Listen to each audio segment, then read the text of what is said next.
Good evening friends. 69,000 शिक्षक भर्ती में और अभिमान एकेडमी के माध्यम से चलाई जा रही 22,000 सीटों को जोड़ने की मुहिम में एक बार फिर से आपका स्वागत है। जैसा कि आप सभी को पता है कि 22,000 सीटों को जोड़ने के लिए अभिमान एकेडमी के अलावा जो भी हमारे परिचित, जो भी हमारे जानकारी में यूट्यूब चैनल हैं, वो सभी 22,000 सीटों को जोड़ने के लिए मुहिम चला रहे हैं। उधर 22,000 सीट को जोड़ने के लिए जो टीम बनाई गई थी, पूरा टीम हड़ताल के माध्यम से लखनऊ में डटी हुई है और पूरी तरीके से समर्पित है 22,000 सीटों को जोड़ने के लिए।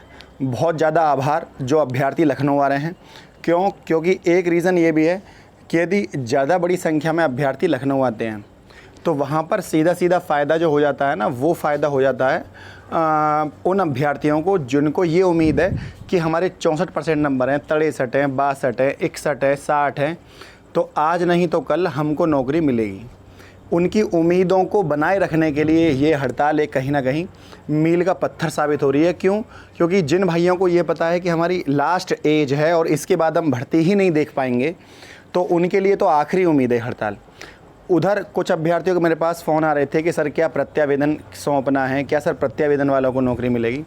मेरे भाई एक बात बताइए कि यदि लखनऊ का कोई भी विभागीय अधिकारी ये कहे भाई तुम कितने लोग हो, क्या नहीं हो, तो घुमा फिरा कर सीधी सी बात यह है कि यदि आपका कम से कम जो अभ्यर्थी लखनऊ आ रहे हैं उनका एक रिकॉर्ड तो होना ही चाहिए कि भाई कौन कौन अभ्यर्थी हड़ताल में आए। मतलब ये एक कहीं ना कहीं इसको आप ये कह सकते हैं एक डाटा कलेक्शन का काम है कि कौन कौन अभ्यर्थी लखनऊ आ रहे हैं इस समय, ठीक है ना। उससे हर ज़िले का जो टीम के मेंबर हैं उन हर ज़िले का डाटा तैयार कर रहे हैं, किस ज़िले से कौन कौन अभ्यर्थी वहाँ उपस्थित हो रहे हैं, और ये डाटा कहीं ना कहीं भविष्य में आगे काम भी आते हैं। ऐसा नहीं है कि कोई भी डाटा इकट्ठा कर लिया, डाटा काम नहीं आता। मतलब मैं इसको प्रत्यक्ष तौर पर अगर यदि आप मुझसे पूछना चाहो कि आपको लखनऊ आना चाहिए नहीं आना चाहिए, तो मेरा आपसे जवाब ये होगा कि आपको लखनऊ आना चाहिए। क्यों लखनऊ इसलिए आना चाहिए? क्योंकि आपसे उम्मीद है कि आप सीटों को जोड़ने में सहयोग करें, है ना। आप कम से कम 4 दिन, 6 दिन, 2 दिन, 3 दिन का समय निकाल कर आप वहाँ उपस्थित हों। तो जब आप 2, 4, 6 दिन का समय निकाल कर जब वहाँ आप उपस्थित होते हैं तो उस उपस्थिति से सीटों को जोड़ने को बल मिलता है। क्यों? क्योंकि जितनी ज़्यादा संख्या होगी उतनी ही ज़्यादा किसी भी के सामने जब बात रखी जाती है, मीडिया जब आती है तो मीडिया दिखती है कितने लोग इको गार्डन में या SCRT के बाहर बैठे हुए हैं। वो संख्या बल जो है वहाँ पर ज़्यादा दिखनी चाहिए। तो ज़्यादा से ज़्यादा संख्या में लखनऊ पहुँचें, इसलिए नहीं कि आपसे प्रत्यावेदन मांगा जा रहा है, इसलिए कि आपको 22,000 सीटों को जुड़वाने में सहयोग करना चाहिए। मतलब मनोस्थिति इसलिए ना हो कि प्रत्यावेदन सौंपे जा रहे हैं इसलिए हम लखनऊ आए। मन में ये फीलिंग होनी चाहिए कि हम 22,000 सीटों को जोड़ने में लखनऊ आ रहे हैं। ये मन में ये मतलब जो नैतिकता है ना, उसके आधार पर लखनऊ आई है, ठीक है। ज़्यादा से ज़्यादा संख्या में पहुँचिए ताकि सीटों को जोड़ने पर बल मिल सके। उधर TGT PGT पर सुप्रीम कोर्ट का फैसला आ चुका है। देखिए 22,000 सीटों को लेकर अभ्यर्थी लगातार डटे हुए हैं। कुछ हमारी बहनें भी जो है वहाँ पर, उनकी मदर्स वगैरह भी वहाँ पर पहुँची हुई हैं और पूरी तरीके से, है ना। और अलग अलग चाहे वो कोई भी मंत्री हो, कोई भी विधायक नेता हो, सबके सामने फरियाद तो आखिर 22,000 सीटों की रख ही गई है। आपको पता होगा कि 22,000 सीटों को जोड़ने के लिए शुरू से ही मुहिम अभिमान एकेडमी के माध्यम से चलाई जा रही थी और अलग अलग मंत्रियों से, अलग अलग ये विकास जी हैं, विकास गुप्ता जी, तो देखिए अलग अलग और भी हमारी बहनें हैं कुछ, तो अलग अलग व्यक्ति विशेषों से मिलने का कार्यक्रम लगातार चला हुआ है ताकि सीटों को जोड़ने में बल मिल सके।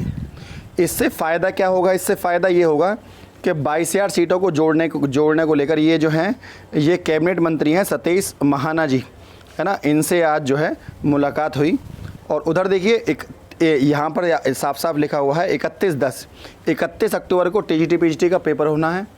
और यदि 31 अक्टूबर तक भर्ती फाइनल नहीं करी, सॉरी पेपर तो आपका 7 और 8 अगस्त का है, लेकिन यदि गवर्नमेंट ने 31 अक्टूबर तक भर्ती फाइनल नहीं करी तो सुप्रीम कोर्ट ने जो अगली सुनवाई है वो लगा दी है आपकी 9/11, है ना। मतलब 9 तारीख को, और फिर अधिकारियों को जवाब तलब किया जाएगा। तो जो अभ्यर्थी पेपर पीछे हटवाना चाह रहे थे तो वो पेपर पीछे नहीं हटने वाला, भूल जाइए। लेकिन एक नैतिक जिम्मेदारी ज़रूर है। देखिए तदर्थ शिक्षकों के लगभग 24,000 पद खाली हैं, तो 15,000 में उन 24,000 पदों को क्यों नहीं जोड़ा गया? अगर क्योंकि तदर्थ शिक्षकों को तो छूट मिली हुई है, यदि सारे अभ्यर्थियों को, जो भी अभ्यर्थी तदर्थ शिक्षक के बैठ रहे हैं, तो उनको कुछ भारांक मिलेगा, तो उस भारांक के आधार पर तो ज़्यादातर सीटें फिर तदर्थ शिक्षक की हैं। एक आम अभ्यर्थी जो कंपटीशन में बैठा है तो उसका तो बैठना ना बैठना बेकार ही रहा। तो जब आपने तदर्थ शिक्षकों को हटाया तो क्यों ना उनके सारे पद भर्ती में जोड़े जाएं। तो यहाँ पर एक बहुत बड़ी मांग ये भी उठकर आ रही है कि जितने भी तदर्थ शिक्षक क्वालिफाई करते हैं मेन एग्ज़ाम में, मतलब तदर्थ शिक्षक एक ही एग्ज़ाम है, जितना भी तदर्थ शिक्षक वहाँ पर बैठता है परीक्षा में और उस कट ऑफ को पाता है, वो पद तदर्थ शिक्षक के होंगे, ना कि सामान्य भर्ती 15,000 सीटों में से होंगे। तो ये बात यहाँ पर क्लियर होनी चाहिए। हालांकि कुछ अभ्यर्थी वहाँ गए भी थे मिलने के लिए, विक्की खान वगैरह जो वहाँ के चीफ मेंबर हैं उसके, जो बार बार इस मुद्दे को उठाते हैं तदर्थ शिक्षकों को। लेकिन मेरी और भी अभ्यर्थियों से दरखास्त है जो भी वहाँ विभाग के आसपास के ऑफिस के आसपास हैं, वो सब अभ्यर्थी जो है इस मुद्दे को वहाँ पर जाकर सुलझा लें, वरना तो ज़्यादा से ज़्यादा जो अभ्यर्थी हैं वो तदर्थ शिक्षकों, क्योंकि उनकी तो सीट है वो, जब 24,000 तदर्थ शिक्षकों की सीट है तो वो सीट अलग से क्यों नहीं जोड़ी जा रही है। ये भर्ती कम से कम भी 24,000 वो और 15,000 ये, लगभग 39,000 सीटों पर ये भर्ती होनी चाहिए। तो जो ये भर्ती केवल 15,000 पर हो रही है, इसी में ही तदर्थ शिक्षक भी डाल दी। या तो तदर्थ शिक्षकों के लिए अलग से भर्ती निकालते, क्योंकि उनको आपने नौकरी से हटाया है तो सारे पद तो उनके ही थे। तो लेकिन आज जब आपने एक जनरल भर्ती करी है, कॉमन भर्ती करी है, तो उसमें फिर अगर और आपने उसमें एपरिंग किया है संजय सिंह वाली याचिका के तहत तदर्थ शिक्षकों को, तो उनके पद भी इस भर्ती में जुड़ने चाहिए। बिना उनके जुड़े भर्ती अधूरी है, उन पदों को जुड़े। तो गवर्नमेंट हर बार ऐसी गलती हर बार करती है। हालांकि सुनने में ये आ रहा था कि जितने भी तदर्थ शिक्षक पास होंगे उतने पद अलग से ऐड कर दिए जाएंगे, लेकिन इसका अभी तक आधिकारिक लेटर इस तरह का कोई भी जारी विभाग के द्वारा नहीं किया गया है। और गवर्नमेंट की बात पर जब तक यकीन नहीं होता जब तक उसका ऑफिशियल लेटर जारी ना कर दे। तो फ्रेंड, यदि बात अब आपको समझ में आ रही हो तो वीडियो को लाइक शेयर, चैनल को सब्सक्राइब करना ना भूलें। आज के लिए इतना ही। जय हिंद, जय भारत।